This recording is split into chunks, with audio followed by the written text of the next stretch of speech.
12ஆம் வகுப்பு கணிதம் பயிற்சி 9.3 subdivision 3 0 to 1 root of 1 - x by 1 + xோட தொகை மதிப்பு கண்டுபிடிக்கணும். முதல்ல நம்ம என்ன செய்ய போகிறோம், இங்கே கணக்கில் இருக்கிற எக்ஸை வந்து sin t அப்படின்னு பிரதியிட போகிறோம். எக்ஸுக்கு பதிலாக என்னன்னு கொடுக்க போகிறோம், sin t.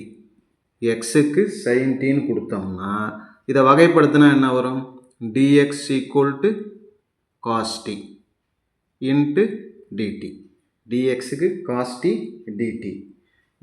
இப்போ இந்த இடத்துல நம்ம என்ன செய்ய போகிறோம், 1 - x by 1 + xன்னு இருக்குல்ல, அதை வந்து 1 - sin t, xக்கு பதிலாக sin t by 1 + sin t அப்படின்னு பிரிச்சுக்கிறோம். அடுத்த ஸ்டெப்பில் 1 - sin t வகுத்தல் 1 + sin t இன்ட்டு இதோட காஞ்சிகேட் இணையன், இங்கே ப்ளஸ் இருந்ததுன்னா மைனஸ், 1 + sin t இருக்கிறதுனால 1 - sin t by 1 - sin t all பெருக்கிறோம். பெருக்கும்போது நமக்கு என்ன ஆகுது, கீழே வந்து a + b a - b. அப்போ a + b a - bனா ஃபார்முலா a² - b², 1² - sin² வரும். 1² 1 தான், மைனஸ் sin² t. மேலே 1 - sin t 1 - sin t ரெண்டுத்தையும் பெருக்கணும்னா 1 - sin tயோட ஸ்கொயர். ஏன்னா ரெண்டு தடவை ஒரே உறுப்பு வந்ததுனால பெருக்குனா ஹோல் ஸ்கொயர். இதுக்கு அடுத்ததாக 1 - sin t² வகுத்தல் 1 - sin² என்ன வரும்னா cos² வரும்ல, அப்போ cos² t. இது எதோட மதிப்புனா 1 - x by 1 + xோட மதிப்பு. நமக்கு தேவை வந்து இதுக்கு ரூட் மதிப்பு தான் வேணும். எது, root of 1 - x by 1 + x தான் வேணும். அப்போ இதுக்கு ரூட் எடுத்தோம்னா என்ன ஆகும்னா, இந்த பக்கம் ரூட் எடுத்தால் ஸ்கொயர் கேன்சல் ஆகும்ல, அப்போ என்ன வரும், 1 - sin t by cos t அப்படின்னு ரெண்டுத்துலேயும் ஹோல் ஸ்கொயர் போயிடுது ரூட்டுக்கு பதிலாக, கீழே இருக்கிற cos²லையும் ரூட்டுக்கு பதிலாக அந்த ஸ்கொயர் போயிடுது. மீதி இருக்கிறது இது மட்டும்தான்.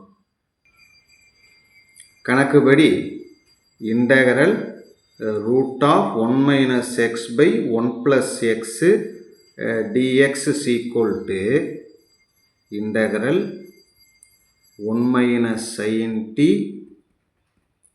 by cos t. எதுக்கு பதிலாக இது, இந்த ரூட்டு உறுப்பு இருக்குல்ல அதுக்கு பதிலாக இது.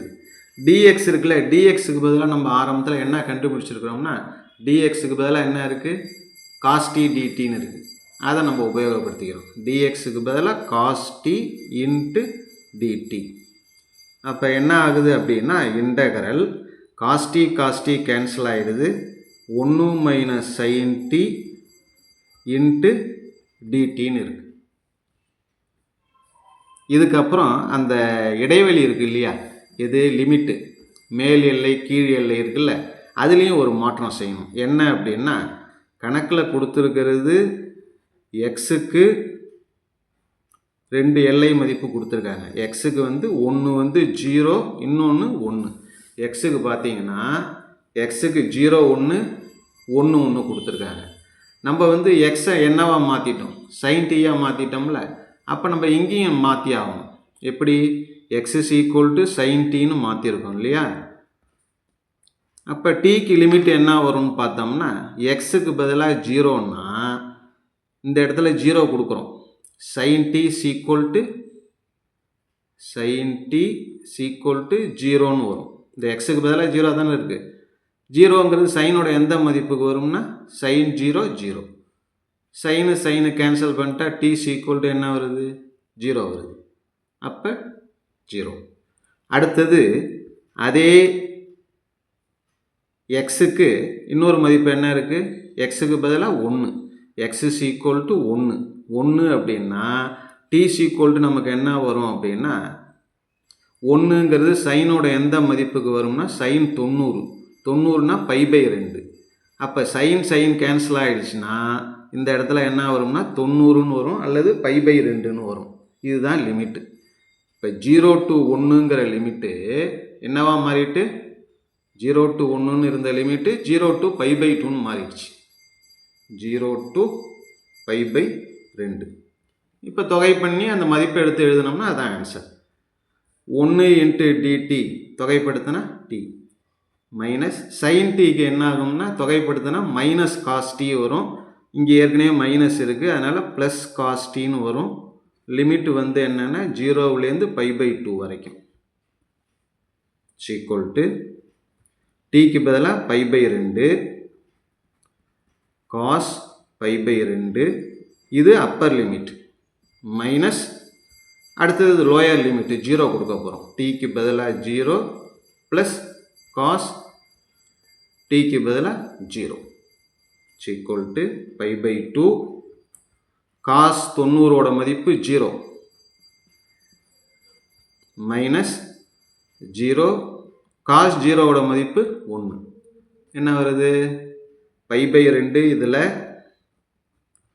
இந்த மைனஸ் 1 இங்கே இருக்குது. இதுதான் நமக்கு தேவையான சப்டிவிஷன் 3ஓட ஆன்சர். ஓகே.